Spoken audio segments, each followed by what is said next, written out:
बहुत जगह भी अपील करनी है, सानू इंसाफ चाहिए। जो बच्ची पर दर्द नहीं आया, वो दहशत गर्द थी, वो दहशत गर्द थी। मेरी बहन का कार का बच्चा था।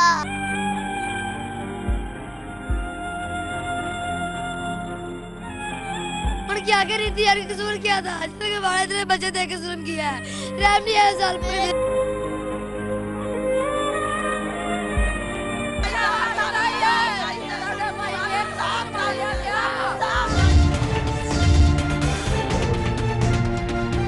आज पूरी हमारी अवाम, सारे हमारी ख़वातीन, हर औरत की फतह है। आज हर एक के लिए जो है एक मिसाल कायम हुई है कि आवाज़ उठाने से हक और सच की जंग में आपकी जीत होएगी, क्योंकि हक जो है वो कभी छुपा नहीं रह सकता। हक हमेशा, सच हमेशा सामने आके रहते हैं। तीसरा मनी बजट पेश कर रहे हैं, उसमें भी कंसेप्ट ये है कि जो टैक्सेस लगाए गए हैं अब मजीद उस पर टैक्सेस लगाए जाए रिफॉर्म्स की सूरत में। आने वाले दिनों में मईशत जिस तबाही की तरफ जा रही है, हुकूमत को बहुत बड़ा चैलेंज है। सब मईशत उनके लिए सबसे बड़ा चैलेंज है। लोगों की जिंदगी की परवाह नहीं है, उनको लोगों के निवाले की क्या परवाह है। एक मुश्किल का सफर तय करना है। इस सफर के अंदर हमने IMF की मदद लेनी पड़े, IMF की मदद लेंगे, लेकिन इस तरीके से लेनी है कि अवाम के ऊपर, गरीब के ऊपर उसका बोझ ना पड़े। एक क़यादत की जरूरत थी जो दयानतदार हो, जो मुल्क के लिए काम करे, जो अपनी जात के लिए न करे, जिसका असासा सिर्फ अवाम की दुआएं हो, जिसका असासा उसकी परफॉर्मेंस हो, उसका असासा पार्क लेन के अपार्टमेंट ना हो, सरे के महल ना हो, दुबई की प्रॉपर्टी ना हो, स्विट्जरलैंड के बैंक अकाउंट ना हो।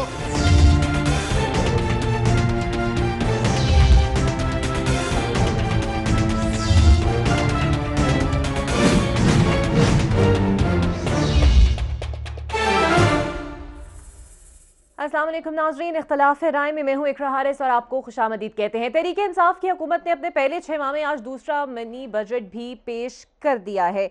असद उमर साहब कहते हैं कि ये बजट नहीं, मईशत की इस्लाहात करने का पैकेज है। इस पैकेज में तिजारत को बढ़ाया जाएगा, ज़राअत को तरक्की देने के लिए इस्लाहात लाई जाएंगी, कर्ज़ खज़ना फराहम किया जाएगा और ऐसे बहुत से इकदाम किए जाएंगे जिससे छोटे तबके को फ़ायदा पहुंचे।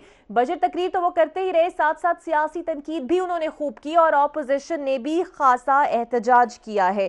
क्या रिलीफ इस बजट में आवाम को मिला है? क्या इसमें नया दिया गया है? ऐसे कौन से इकदाम हैं जिससे तिजारत बढ़ेगी? अवाम इस बजट को किस तरह देखेगी और क्या ये अपनी उम्मीदों पर पूरा उतर पाएगी? इस हवाले से हम बात करेंगे हमारे गेस्ट जो हमारे साथ मौजूद होंगे। साथ ही साथ सड़क पर बहने वाले खून का हिसाब जो है वो आज एक कमरे में दिया गया। इन कैमरा ब्रीफिंग जिसका ऐलान गुज़िश्ता रोज वज़ीर कानून राजा बशारत ने किया था, आज वो सहाफ़ी को साने सवाल पर दी गई है और एक मरतबा फिर से वही कोशिश की गई जो कि 3 दिन से की जा रही है और वो थी ज़ीशान को दहशतगर्द साबित करने की कोशिश। लेकिन जो हकायक उन्होंने सामने रखे उससे वो किसी भी तरह से दहशतगर्द से करार देने में नाकाम नजर आ रहे हैं। इस पर भी हम बात करेंगे। साथ ही साथ आज जो है वो खतीजा को इंसाफ भी मिला है और एक उम्मीद की जा रही है कि आइंदा आने वाली में इस तरह के जो फैसले हैं वो एक मुस्बत पहलू लेकर जो है वो सामने आएंगे। इन तमाम मौज़ूआत पर हम बात करेंगे। अपने गेस्ट का तारुफ आपके साथ करा दूं। हमें ज्वाइन कर रहे हैं फॉर्मर डिप्टी स्पीकर फैसल करीम कुंडी साहब हमारे साथ मौजूद होंगे। माहिर मुआशियात डॉक्टर नदीम जावेद हमारे साथ इस प्रोग्राम में हमारा हिस्सा बनेंगे और सीनियर तज्ज़ियाकार और सहाफ़ी इफ्तिखार अहमद साहब भी हमारे साथ मौजूद होंगे और सूबाई वज़ीर इत्तलात फयाज़ उल हसन चौहान से भी आगे जाके इस प्रोग्राम में हम बात करेंगे और जानने की कोशिश करेंगे कि आखिर इन कैमरा ब्रीफिंग सेशन में उन्होंने बताया क्या। लेकिन एक ब्रेक के बाद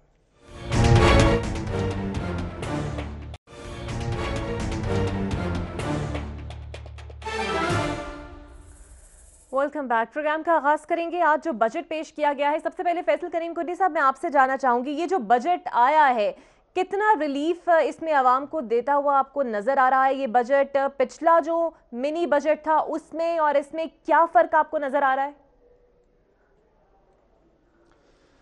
बिस्मिल्लाहिर्रहमानिर्रहीम। देखिए, मैंने बजट डॉक्यूमेंट तो अभी पूरा नहीं पढ़ा, लेकिन जो कुछ पॉइंट्स उसके आए हुए हैं तो वो देखे हैं और उसमें अगर आप देखें पहले भी इन्होंने एक बजट पेश किया और जब हुकूमत को मालूम हुआ कि इस 5-6 महीने में कोई नया जो है कोई इन्वेस्टमेंट बाहर से कोई खातिर खा नहीं है जो उनकी एक्सपेक्टेशन थी और जो उनका वो था कि इन्वेस्टमेंट आएगी, वो इन्वेस्टमेंट नहीं है, तो उन्होंने एक और नाकाम कोशिश करने की कोशिश की कि हम एक मिनी बजट लें, अभी तो वो उसका नाम ही चेंज कर रहे हैं कि हम वो इकोनॉमिक रिफॉर्म्स पता नहीं क्या चीज़ का नाम दे रहे हैं कि हम उसके जो है ना वो कर रहे हैं, लेकिन इनका जो मिनी बजट है पिछले बजट की तरफ। आप मुझे बताएं, आज वो बजट पेश कर रहे हैं, कल इन्होंने बिजली की कीमतों में इजाफा कर दिया, तो बजट का फ़ायदा क्या है? फिर आप हफ्ते बाद 10 दिन बाद देंगे फिर ये कोई ना कोई पेट्रोलियम में किसी और चीज़ों में इजाफा कर देंगे। तो ऐसी चीज़ें में जो है मतलब है कि एक नाकाम कोशिश कर रहे हैं। इनके जो फाइनेंस मिनिस्टर वो टोटली फेल हो चुके हैं, वो कुछ खातिर ख्वाह जो है इन्वेस्टमेंट नहीं ला सके हैं। तो अब वो किस तरीके से जो है ना वो आवाम को जो है वरगला रहे हैं, किस तरीके कभी एक बात करते हैं कभी दूसरी बात करते हैं, तो इस चीज़ों से जो है वो नहीं होगा। अब जो हमें एक्सपेक्टेशन थी और लोग एक्सपेक्ट कर रहे थे कि ये हुकूमत आएगी तो पता नहीं क्या कहाँ से ये पैसे जो हैं वो आएंगे बैरून मालिक से और यहाँ पर इन्वेस्टमेंट होगी, तो कुछ नहीं हुई। जो इनके मेन अवामी मसाइल थे, देखें आज एक पॉइंट पे मैं कहूँ क्योंकि मेरा ताल्लुक खैबर पख्तूनख्वा से है, आज आपके जो एक फेडरल वजीर खजाना ने कहा कि 34 अरब का सरप्लस था। अगर 34 अरब का सरप्लस था, वो इतना झूठ बोल रहे थे, तो कल ही आज आप अखबार उठाएं, इन्होंने जो है 19.5 अरब रुपए पिशावर BRT के लिए फ्रांस से लिए। तो अगर बस सरप्लस था तो आपने फ्रांस से क्यों कर्जा लिया BRT के लिए? तो वही सरप्लस उसमें डाल देते। तो कुछ झूठ बोलें, कोई तरीके से बोलें, कोई कम से कम लोग भी आप पे वो करें, ऐसे झूठ ना बोलें जिसपे आपको आज ही आप अखबार उठाएं उसमें लिखा हुआ है कि BRT के लिए आपने कर्जा लिया फ्रांस से। फैसल साहब, इफ्तिखार साहब, ये बजट आपने भी सुना, आवाम के लिए कुछ था इस बजट में या फिर अल्फाज को गोलमोल करके एक दफा फिर से पेश कर दिया गया? देखेंगे इस बजट में सरमायादारों के लिए तो बहुत कुछ है और उनके इत्मीनान को बहाल करने की कोशिश की गई है। अच्छा। और रियल स्टेट और कार की जो इंडस्ट्री है उसको फायदा पहुंचेगा, क्योंकि कारें जो फरोख्त कर रहे थे वो नॉन फाइलर की वजह से शोर मचा रहे थे कि उस बिना पे उनका कारोबार खराब हो रहा है, और यही रियल स्टेट वालों का मुतालबा था कि इसको खत्म किया जाए। और आवाम को बराह रास्त तो कुछ भी नहीं है, एक वादा किया है इन्होंने, देखें तो उसका क्या बनता है कि कुछ ऐसे इकदाम उठाए जाएंगे जिससे ज़राअत वालों को फायदा होगा। तो जब वो इकदाम उठाए जाएंगे तो फिर देखेंगे उसमें एक कदम अच्छा है, हमारे होते हैं PIUs, एक करके मुख्तलिफ जगह पे मुख्तलिफ होते हैं नंबर ऑफ PIUs। तो उसका कहा कि पहले जिसकी 4,000 रुपये हमें मालियत लेती थी बैंक वाले, उसकी मालियत 6,000 रुपये बढ़ा कर दी है, तो 2,000 रुपये 1 PIUs बढ़ा दिया गया है। PIUs होते हैं प्रोडक्ट्स इंडेक्स यूनिट, मतलब बंजर जमीन के ज्यादा होते हैं और जो जरखेज जमीन होती है तो उसके कम होते हैं। तो उसमें एक फायदा किया कि 4 से बढ़ा के उसको 6,000 कर दिया गया। और मुझे से इतनी बड़ी तो कोई और चीज मुझे नजर नहीं आती, मसला है कि सरमायाकारी के लिए और सरमायादारों के लिए इसमें इन्होंने बहुत से क्वेश्चन रखे हैं। लेकिन अब जब ये कहते हैं कि सोलर पैनल पर सब कुछ माफ कर दिया, अब सवाल है कि सोलर पैनल पाकिस्तान में तो नहीं बन रहा ना, इस पर तमाम ड्यूटीज माफ कर देगी, बड़ी अच्छी बात लगती है। लेकिन ये अगर पाकिस्तान में बनने शुरू हो जाए तो फिर इसका फायदा, वरना फिर इसका फायदा वही लोग उठाएंगे जो बाहर से खरीद के लाएंगे और यहाँ पे फरोख्त करेंगे। तो इसको देखना पड़ेगा। अब कोई अपना इजाफा नहीं है तनख्वाहों में, कोई ऐसी चीज बहरास नहीं है। जो ये खाद की बात भी की है, मेरी समझ में नहीं आई है कि उन्होंने कहा कि जब सेनेट में बैठे लोग और यहाँ पे बैठे हुए लोग हमें वो इजाजत दे देंगे उस तरमीम की, तो फिर 200 रुपया उसमें बोरी का कम होगा यूरिया पे। अब मतलब है ये कोई ऐसी चीज है जिसमें इनको अपोजिशन की मदद की जरूरत है किसी चीज के लिए, क्योंकि जो तो आज तकरीर में इफ्तिखार साहब आपने देखा नहीं है, क्योंकि ये तो यहाँ से पास हो जाएगा, इसको सेनेट में जाने की जरूरत नहीं। लेकिन कोई ऐसी बात कर रहे थे जिसमें सेनेट को भी वो इन्वॉल्व कर रहे थे, उस पर मैं क्लियर नहीं हूँ, बल्कि मैं कहूँगा कोई आए आपका कोई माहिर तो उससे पूछें कि ये जो खाद की बोरी पे बात यूरिया पे की वो है क्या। ठीक है, अभी डॉक्टर नदीम साहब हमें ज्वाइन करेंगे, उनसे आपका ये जो पॉइंट आपने रेज किया उनसे जरूर पूछेंगे। फैसल साहब, आज असद उमर साहब से तकरीर कर रहे थे, खूब उन्होंने तनकीद के नेश्तर पिछली हुकूमतों पर भी चलाए और दावा उन्होंने कर दिया कि ये IMF का आखिरी प्रोग्राम होगा और हम आवाम को ये कहने का मौका नहीं देंगे कि तहरीक इंसाफ की हुकूमत भी 5 सालों में सिर्फ IMF पर ही इन्हिसार करती रही है। ये दावा जो है ये दावे तक ही रहेगा या फिर आपको लगता है कि ये कर पाएगी तहरीक इंसाफ? देखिए, असद उमर की बात पे हम कैसे यकीन करें कि अपने लीडर कहते हैं कि जी यू टर्न लेना जो है वो बड़े लीडरों का काम है। खुद वो कहते हैं कि मैंने जो बातें की और मैंने उस पर यू टर्न लिए हैं, तो ये तो एक निशानी है बड़े लीडरों की। तो असद उमर साहब तो दावा अब कर गए हैं कि वो है, तो जब अगला बजट अगर इन्होंने पेश किया, क्योंकि अगर की बात मैं कर रहा हूँ उसमें, तो फिर ये कहेंगे कि जी ये शायद आखिरी जो है वो बजट है। मेरे ख्याल में इनको पता चल गया कि अगले बजट तक शायद गालिबन ये वजीर ना हो या इनकी हुकूमत ना हो, जो भी है, इसलिए उन्होंने ये बहुत बड़ा दावा कर दिया कि बजट में तो 5 महीने रह गए ना, जनवरी है, तो अगर आप देखें तो फरवरी स्टार्ट होने वाली और फिर जून में बजट पेश करना है, पता चल जाएगा कि जो है वो। मैं तो एक बात की देखें, बाकी चीज़ों मैंने पढ़ी, लेकिन मैं सिर्फ देख रहा था जब उन्होंने परवेज खटक साहब से पूछा कि आपने जाते हुए 34 अरब रुपए जो छोड़ गए थे, तो मैं ये बता था कि आज ही इनकी वो उसका BRT का है, फिर बिजली के हवाले से है। आप देखें कि ये कह रहे हैं, फिर ये कहते हैं महंगाई जो है आम लोगों पे इस पर कोई असर नहीं पड़ रहा। आप इस महीने के बिजली और गैस के बिल देखें कि लोगों की चीज़ें निकल जाएंगी, महंगाई कहाँ पर पहुँच गई है।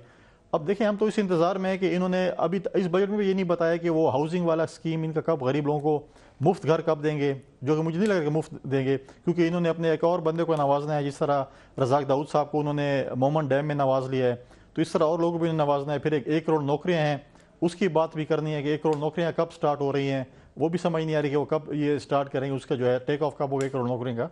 तो बहुत चीज़ें जिस पर इन्होंने रिफ्लेक्ट करनी थी, आज उन्होंने नहीं बताया कि 1 करोड़ नौकरियाँ वो कहाँ से देंगे, या उसको कोई नहीं किया, या 50 लाख घरों का भी उन्होंने रिफ्लेक्ट नहीं किया कि कहाँ से जो है ये वो क्या नाम है बजट में क्या उन्होंने कितने पैसे उसके लिए रखे हैं। ठीक है, और ये जो ये बात करते रहे कि वो इलेक्शन खरीदने की जो कोशिश करते रहे हैं साबका दौरे हुकूमतों में हुक्मरान जो हैं, हम इलेक्शन खरीदने वाला बजट और गलत अदाद शुमार नहीं देंगे। आप समझते हैं ऑपोजिशन ने जितना भी थ्रू आउट एहतजाज किया है वो होना चाहिए था, वो दुरुस्त था?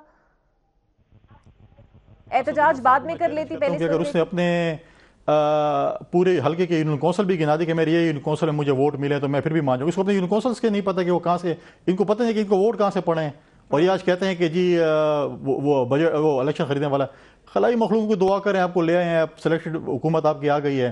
मैं भी चैलेंज करता हूँ, अभी उसको ऑफलाइन पहले उसको बोला अभी आपकी हल्के में कितनी यूनियन कौंसिल हैं और उनके नाम बता दें तो मैं बांध दूंगा उसको, ये वाकई ये MNA वहाँ सेलेक्ट होकर आए। ठीक है, फैसल साहब हमारे साथ ही मौजूद रहेगा। अभी हमें हमारे मौशिया डॉक्टर नदीम जावेद साहब भी ज्वाइन करेंगे और उनसे जानने की कोशिश करेंगे कि कितना फ़ायदा इससे आवाम को है जो इकदाम अब उठाने जा रही है तहरीक इंसाफ इस बजट को सामने रखते हुए, लेकिन एक ब्रेक के बाद।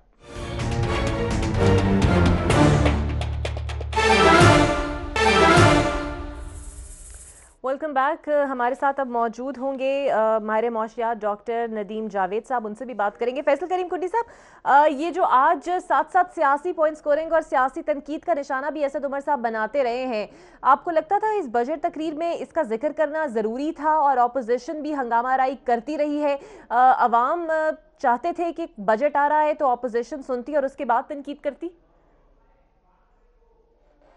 देखिए, एक तो गैर जिम्मेवारी का मुजाहरा असद उमर साहब बजट स्पीच में कहते रहे और एक संजीदा अपोजिशन की जानिब से और ये अपोजिशन एक जमहूरी हक है कि वो एहतजाज करें। आप देखें पिछले 5 साल या उससे पहले PTI क्या करती रही है। PTI ने भी ये काम पहले किए जब वो अपोजिशन में थे, क्या क्या दावे नहीं करते थे, क्या क्या चीज़ें नहीं करती थी। आप उनके क्लिप्स निकालें कि उन्होंने क्या कुछ नहीं किया, तो आज वो क्या एक्सपेक्ट कर रही है कि उनके साथ जो है वो हो। लेकिन हमेशा पीपल्स पार्टी ने हमेशा ये कहा कि अगर वो पॉजिटिव चीज़ें लेके आएंगे, पॉजिटिव कानून साजी लेके आएंगे, अच्छी कानून साजी लेके आएंगे, बिल्कुल हम उनको सपोर्ट करेंगे। लेकिन अगर वो इसी किस्म की चीज़ें करेंगे तो पीपल्स पार्टी उनको कभी भी सपोर्ट नहीं करेगी, गैर जमहूरी अमल को कभी भी सपोर्ट नहीं। दूसरी बात यह है कि इस तरीके से जिस तरीके से उनके वज़रा का रवैया है पार्लियामेंट के अंदर, अगर इस तरह से लगे रहे तो इनको फेस करना पड़ेगा। ठीक है, डॉक्टर नदीम जावेद साहब भी हमारे साथ मौजूद होंगे। बहुत शुक्रिया डॉक्टर साहब के वक्त का। मुझे ये बताइएगा, ये जो बजट आया है, इस्लाहात का पैकेज जिसे करार दिया जा रहा है, सरमायाकारी बहाने सनती पैदावार और ज़राअत को तरक्की देने के लिए इस्लाहात होंगी, जिन चीज़ों का और जिन इक़दाम का ऐलान किया गया है उससे क्या तजारत बढ़ेगी? ऐसी चीज़ें मौजूद हैं इस बजट में? जी इफ्रा, आई थिंक अगर आप बजट को ओवरऑल देखें तो एक ही इम्पॉर्टेंट ऑब्जेक्टिव है जो बड़ा नज़र आ रहा है कि जिसको अचीव करने की कोशिश की गई है, और वो है कि 160 अराउंड 158 बिलियन रुपीस का जो शॉर्टफॉल है रेवेन्यू का, उसको कैसे मीट किया जाए। उसको मैनेज करने के लिए गवर्नमेंट ने कुछ रेगुलेटरी ड्यूटीज़ कम की हैं। उसका बड़ा ऑब्वियस सी रीज़न है, बज़ाहिर तो यही बताया गया है कि वो बहुत सारा एक्सपोर्टेबल ऐसा है जो उस रॉ मटेरियल से तैयार किया जाता है और बाद में उसको एक्सपोर्ट किया जाता है, तो वो प्रोसेस सारा हैम्पर हो रहा था because of these I mean higher regulatory duties. लेकिन इन फैक्ट रीज़न उसमें भी यही है मेनली कि क्योंकि उन टैक्सेस जो रेगुलेटरी ड्यूटीज़ लगाई गई थी वो ऑब्जेक्टिव था इंपोर्ट को कट करना, सो दैट इंपोर्ट बिल जो तेज़ी से इंक्रीज कर रहा था और उसकी वजह से करंट अकाउंट का डेफिसिट जो बढ़ रहा था उसको मैनेज करना था। तो इवेंचुअली जब आपने उसको रेगुलेटरी ड्यूटीज़ को बढ़ा करके उसको कंटेन करने की कोशिश की तो आपके दूसरी तरफ रेवेन्यूज़ जो गवर्नमेंट को आते थे वो भी कंकॉमिटेंटली उसमें भी डिक्रीज आ गया।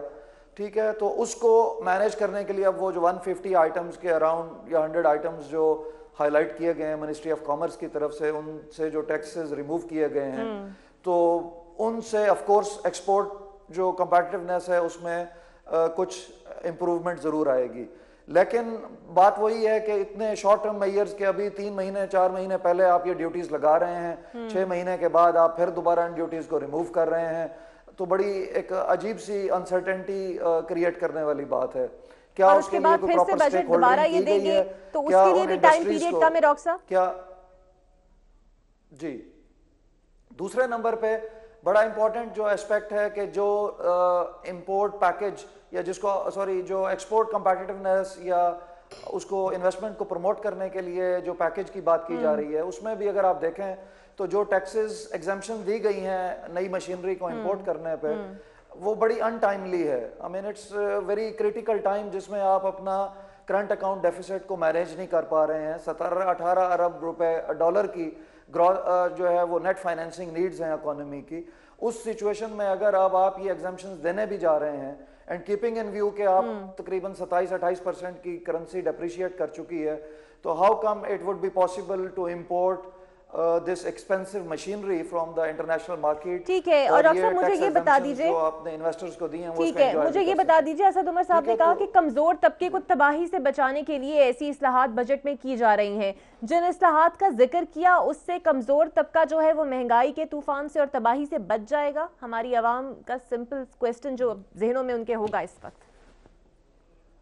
बिल्कुल भी नहीं है। अगर आप देखें तो जो टैक्स स्लैब्स हैं उनको बढ़ाया गया है। जो आपको 12 लाख रुपए तक के जो इनकम के लोगों को टैक्स एग्जेम्पशन थी वो एग्जेम्पशन कम करके अभी 8 लाख रुपए पे कर दी गई है। तो how come you could say कि जी, और ये वही तबका है जो जिसको हम मिडिल इनकम क्लास कहते हैं, जो बहुत मुश्किल से अपने एक्सपेंडिचर्स को मीट कर रहे होते हैं। जब आप उनको ये टैक्सेस का इजाफा होगा तो उनकी डिस्पोजेबल इनकम कम होगी।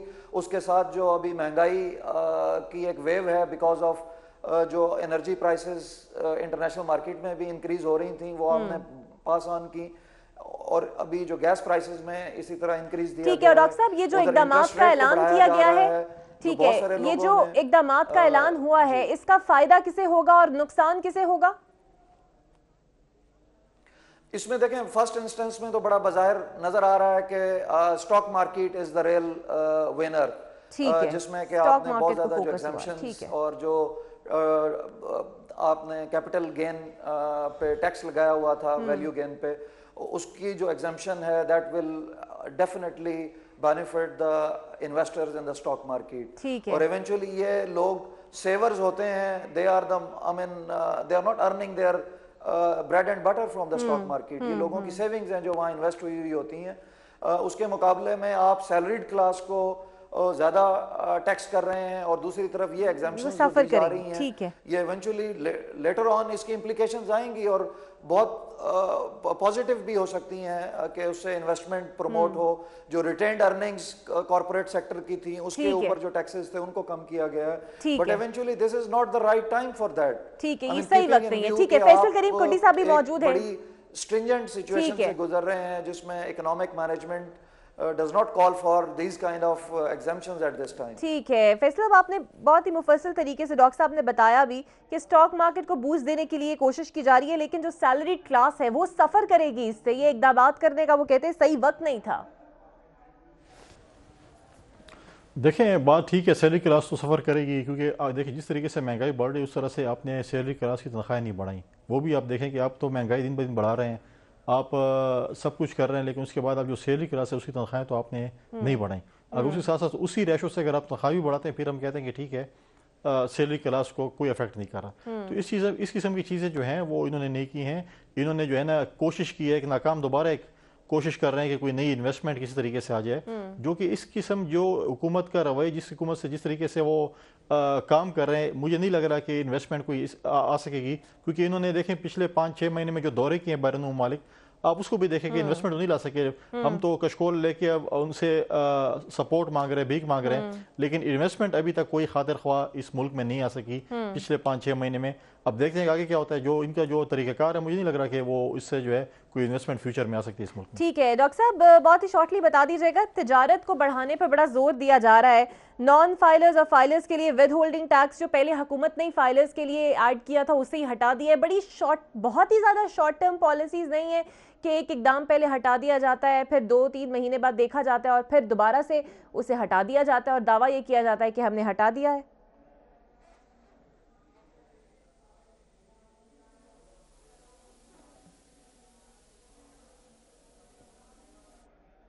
अच्छा, कोई टेक्निकल फॉल्ट की वजह से उनकी आवाज़ हम तक नहीं आ पा रही। डॉक्टर साहब से जानेंगे वो क्या कह रहे हैं। फैसल साहब, फाइलर्स के लिए विद होल्डिंग टैक्स खत्म किया गया था, लेकिन याद रहे कि मिनी बजट में इसी हुकूमत ने ये ऐलान कर दिया था कि विद होल्डिंग टैक्स लगाया जाएगा। बड़े छोटे ही टाइम पीरियड में उन्होंने वो फैसला वापस भी लिया और बड़ी खुशी से दावा भी किया कि हमने ख़त्म कर दिया। देखिए, ये वही माजी की बात है। जो चीज़ें ये माजी हुकूमत के मुतालिक कह रहे थे कि जी वो फर्जिंग कर रहे हैं इसहाक डार साहब या पीस मिनिस्टर, और जो है वो हेर फेर कर रहे हैं उसमें, तो वो चीज़ ये भी कर रहे हैं। ये इन्होंने कौन सा मतलब है कि वो कोई ऐसी बेहतरी की चीज़ें की हैं जिस पे आप कह सकते हैं कि जी इन्होंने कोई उससे बेहतरी की है। तो कंटिन्यूटी है, उसी चीज़ की कंटिन्यूटी वो कर रहे हैं। लेकिन ये देखें कि ये बजट लेके आ रहे हैं, फिर मैं जैसे मैंने पहले कहा 5 महीने बाद फिर आपको एक और बजट फेस करना पड़ेगा, और फिर ऐसा ना हो कि फिर अगले दिसंबर में कह देंगे जी कमी दिसंबर आवाम अब इंतजार करें नए बजट का और नई इस्लाहात का, ताकि उसके लिए कोई फायदा हो सके। बहुत शुक्रिया। डॉक्टर फैसल करीम कुन्नी साहब हमारे साथ मौजूद थे, फॉर्मर डेप्यूटी स्पीकर, और डॉक्टर नदीम जावेद साहब मौजूद थे। यहाँ पर एक ब्रेक लेते हैं और ब्रेक के बाद आएंगे और फिर जानने की कोशिश करेंगे कि इन कैमरा ब्रीफिंग जो दी गई है उसमें था क्या।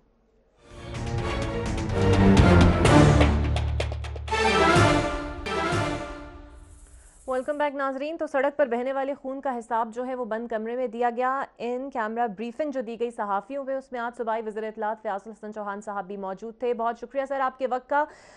सर, आप सूबाई वज़ीर इत्तलात हैं, समझा सकेंगे आवाम को इस ब्रीफिंग में क्या बताया गया, कौन जिम्मेदार था, कौन जिम्मेदार नहीं था, किसकी गफलत थी, ये वाक़या था कैसे, कैसी मालूमात थी?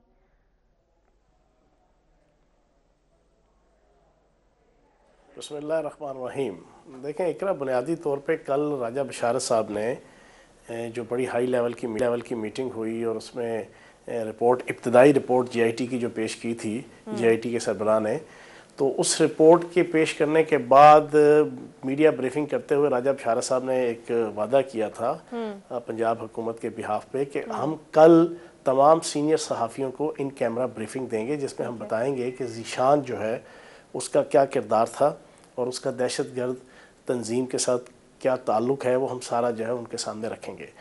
तो आज जो है वो कैप्टन फजील साहब ने ब्रीफिंग दी, उसमें मैं भी साथ था, और बड़े एहसन तरीके से महकमा दाखिला ने फैक्ट्स एंड फिगर्स के साथ सारे सीनियर सहाफ़ियों के सामने ये डिटेल्स रखी कि किस अंदाज से ज़ीशान का ताल्लुक़ अदील हफीज़ और उस्मान नामी 2 दहशतगर्द के जो 15 जनवरी की रात को फैसलाबाद के अंदर काउंटर टेररिज्म डिपार्टमेंट के साथ इनकाउंटर में जो है वो मारे गए थे, उनके साथ ज़ीशान का क्या ताल्लुक़ था, और ज़ीशान की जो गाड़ी जो इस सानहा साहिवाल के अंदर भी जो है वो इस्तेमाल हो रही थी, उस आल्टो का जो है वो ख़रीदार 9 मई 2018 को यही अदील हफीज़ था, ठीक है, कि जो नायब अमीर था जो है वो यहाँ पर दाइश का जो एक सेटअप तो खैर नहीं कह सकते था दहशतगर्दों का यहाँ पर ज़ीशान से, ये ताल्लुक इस वाक़े के बाद प्रूव हुआ या फिर पहले से CTD एहलकारों को इस ताल्लुक का भी पता था और जो इनका इंटरलिंक कनेक्शन आप बता रहे हैं वो सब कुछ मालूम था?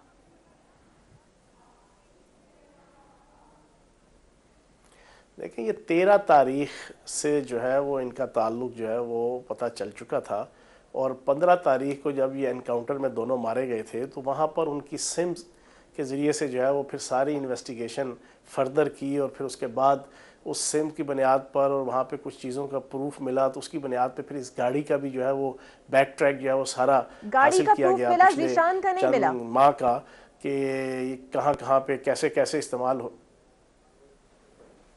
जी, क्या कहा आपकी आवाज़? गाड़ी का मिला, ज़ीशान का नहीं मिला। जब तक ये कार्रवाई नहीं हुई, ज़ीशान को मारा नहीं गया, तब तक क्या मालूम था कि ये फर्द ज़ीशान ही है, इसकी ही निशानदेही की गई है, इसी को मारना था?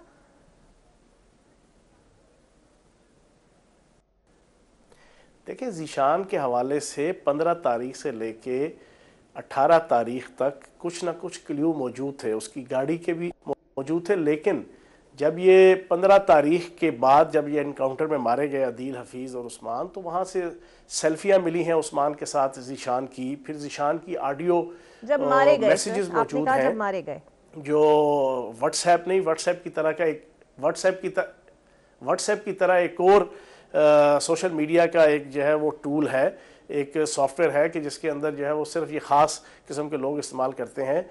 उसके ज़रिए से उसके ऑडियो मैसेजेस हैं जो अदील हफीज़ के साथ टॉक करते हुए, और उसमें उसका फ़दाई हमला आवर बनने के हवाले से भी कुछ मतलब इस तरह की कई चीज़ें मैंने आपके सामने रखा कि 9 मई 2018 को यही आल्टो गाड़ी साकिब मजीद नामी बंदे से जो है वो अदील हफीज़ ने खरीदी थी, उसका एफिडेविट भी जो है वो मौजूद है।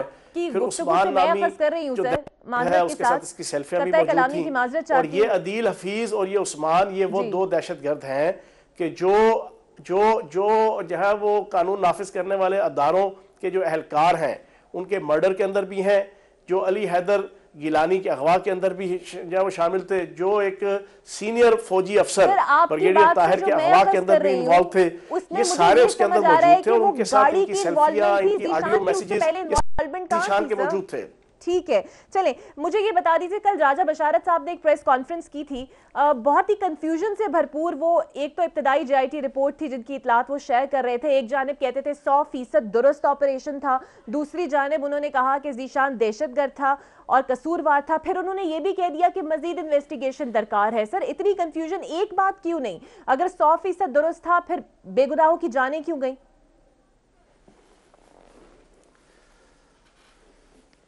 अच्छा, एक बात तो अपने ज़हन में बिल्कुल क्लियर रख लें कि राजा बशारत साहब ने जो कहा था ना 100% दुरुस्त था, वो ये था कि इंटेलिजेंस की बुनियाद पर जो ऑपरेशन किया गया, वो जिस इंटेलिजेंस रिपोर्ट की बुनियाद पे किया गया वो दुरुस्त थी। लेकिन जो ऑपरेशन किया गया है वो बुनियादी तौर पे इंतहाई नाक़िस, इंतहाई बेतरतीब और इंतहाई जालिमाना तरीके से किया गया, जिसके ऊपर वज़ीर आज़म इमरान खान साहब से लेके वज़ीर आला सरदार उस्मान बुज़दार साहब से लेके 22 करोड़ आवाम जो है ना उसके ऊपर जो है वो उंगलियां भी उठा रही है, उनको क्रिटिसाइज भी कर रही है। तभी उनके खिलाफ 302 का पर्चा भी जो है वो उन 6 एहलकारों के खिलाफ हो रहा है। तभी उनके एडिशनल IG ऑपरेशन से लेके additional IG CTD, DIG CTD, SP CTD Sahiwal और आपके DSP CTD साहिवाल, इन सारों को जो है वो मुअत्तल करके उनके खिलाफ महकमाना कार्रवाई हो रही है। ये इसी वजह से हो रही है। लेकिन इंटेलिजेंस जो रिपोर्ट थी वो बिल्कुल ठीक थी कि जीशान जो है वो मूव कर रहा था और जीशान का ताल्लुक जो है वो दहशतगर्द तंजीम से था। ठीक है, यानी आप भी ये कह रहे हैं उसका ताल्लुक था। ठीक है, लेकिन एडिशनल IG CTD को जब आपने मुअत्तल किया है सर, वो कहने वाले नाकदीन ये कहते हैं कि उसको क्यों मुअत्तल कर दिया? उनका आखिर क्या कसूर था? किस बुनियाद पे आपने उन्हें मुअत्तल कर दिया? देखिए, बात यह है कि अभी इब्तदाई रिपोर्ट आई है JIT की। वो इब्तदाई रिपोर्ट बुनियादी तौर पे जीशान का दहशतगर्द तंजीम के साथ ताल्लुक की हद तक जो है वो एक आ गई है। अब इसके बाद बाकी डिटेल जो आनी है वो ये आनी है कि किसने इनको ऑर्डर किया इन नीचे जनाब सब इंस्पेक्टर सफदर को। मेरी बात पूरी सुन लें ना जी, मेरी बात पूरी सुन लें ना, एक मिनट मेरी बात पूरी सुन लें आप। अब ये सारी इन्वेस्टिगेशन के किसने सब इंस्पेक्टर सफदर को जो CTD का था वो 6 मुलाजमीन जो थे उनको क्या ऑर्डर किया, किस तरह ऑर्डर किया और क्या ऑर्डर था कि इस गाड़ी के साथ क्या करना है, उसको किस तरह टैकल करना है, उसको किस तरह हैंडल करना है, उसको किस तरह मैनेज करना है, ये सारी चीजें अब मजीद इन्वेस्टिगेट होंगी क्योंकि हुआ तो गलत है, एक जुल्म हुआ है। लेकिन CTD का माजी जो है वो इन वाकयात से उसको शहीद कर दिया गया, इसको अच्छे तरीके से मैनेज किया जा सकता था। ठीक है, चौहान साहब मुझे ये बता दीजिए, इस सेशन के अंदर आप ये बात प्रूव कर पाए हैं सहाफियों के सामने कि जीशान एक दहशतगर्द था, उसका ताल्लुक दहशतगर्दी से था, उनका ताल्लुक उन लोगों से भी था जिन्हें आपने पहले मारा है, ये आपने ताल्लुक साबित कर दिया? कोई ऐसे लिंकेजेस आपके पास मौजूद थे, कोई प्रूफ ऐसे मौजूद थे जो आपने दिखाए?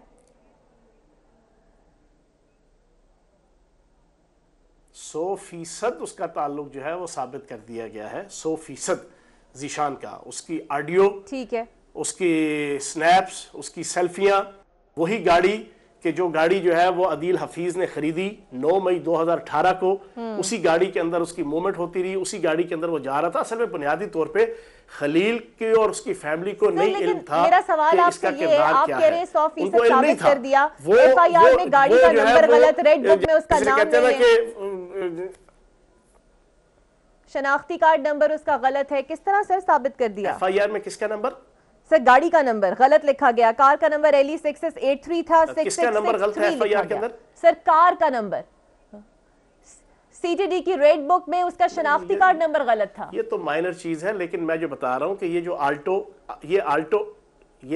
गाड़ी जो है, ये आल्टो गाड़ी बुनियादी तौर पे अदील हफीज ने जो है वो खरीदी थी और इसी आल्टो गाड़ी के अंदर इसको पिछले 15 जनवरी के जो एनकाउंटर हुआ था फैसलाबाद के अंदर, जिसमें अदील हफीज और उस्मान मारे गए थे, उसके बाद जो है वो इसी गाड़ी को चेस किया जा रहा था और इसी गाड़ी के अंदर जो है वो बदकिस्मती से खलील और उसकी फैमिली जो है वो जा रही थी। और बुनियादी तौर पे आज एक चीज कम से कम साबित कर दी गई कि जीशान का ताल्लुक जो है वो दहशतगर्द तंजीम से था। मेरा सवाल आपसे ये जो है वो पैगामात है कर दिया, जो अदील के साथ और उस्मान के साथ शनाख्ती कार्ड नंबर आप दे रहे हैं वो गलत है, साबित आपने कैसे कर दिया? ये मेरा आपसे बुनियादी सवाल है। आपकी तो गाड़ी का भी नहीं पता चल रहा वो गाड़ी ठीक थी या नहीं, उसका नंबर भी एफआईआर में गलत साबित आ रहा है। आपकी आवाज मुझे क्लियर नहीं आ रही है ना यहाँ पर। मेरा आपसे सवाल यह है, आपने कहा उसे प्रूव कर दिया गया वो दहशतगर्द था आज की ब्रीफिंग में। मेरा सवाल यह है कि सीटीडी की रेड बुक में शनाख्ती कार्ड नंबर गलत लिखा हुआ है, आपकी जो एफआईआर है उसमें कार का नंबर गलत है, आपने किस तरह साबित कर दिया? इन्वेस्टिगेशन किस तरह से दुरुस्त हो सकती है? नहीं, एफआईआर के अंदर जो आज हमें बताया गया, मुझे इस वक्त एग्जैक्टली याद नहीं है, LE6883 आई थिंक सो उसका नंबर है, लेकिन ये कोई ऐसी चीज नहीं है कि जिसकी बुनियाद पे आप ये कहें। इससे कहीं ज्यादा चीजें जो है वो आपके इन कैमरा ब्रीफिंग के अंदर बताई गई हैं, इससे कई ज्यादा लिंकेज है, जो अभी मैं डिटेल के साथ कुछ जो है वो वैसे ही कुछ रूल्स ऐसे हैं कि जिसके तहत मैं आपको बयान नहीं कर सकता जो ना इन कैमरा ब्रीफिंग के कोड ऑफ एथिक्स है। उसमें सिर्फ यही एक चीज नहीं है, उसमें उसकी सेल्फियां हैं, उसके ऑडियो मैसेजेस हैं, ठीक है जी, उसका जरा अदील हफीज के साथ फोटोज हैं, उस्मान के साथ फोटोज हैं, और उसके अलावा ब्रिगेडियर उस्मान जिनको अगवा किया गया था जो है ना, ब्रिगेडियर ताहिर, उसके हवाले से जो है ना उसके दहशत साथ लिंकेज जिन दहशतगर्दों ने किया था, अली हैदर गिलानी के साथ को अगवा जिन्होंने किया था दहशतगर्दों के जिस ग्रुप ने, उसके साथ उसका रिलेशन है, ये सारी चीजें साबित हुई हैं। ठीक है, यानी आपके मुताबिक आज आपने साबित कर दिया, लेकिन जो बजाय नजर आ रहा है उससे तो ये लग रहा है कि वो गाड़ी मशकूक थी और शायद उस गाड़ी को ही टारगेट करना था। बहुत शुक्रिया फयाजुल हसन चौहान साहब आपके वक्त का। नाज़रीन, आज के प्रोग्राम का वक्त खत्म हुआ है, कल दोबारा हाजिर होंगे। अल्लाह हाफिज।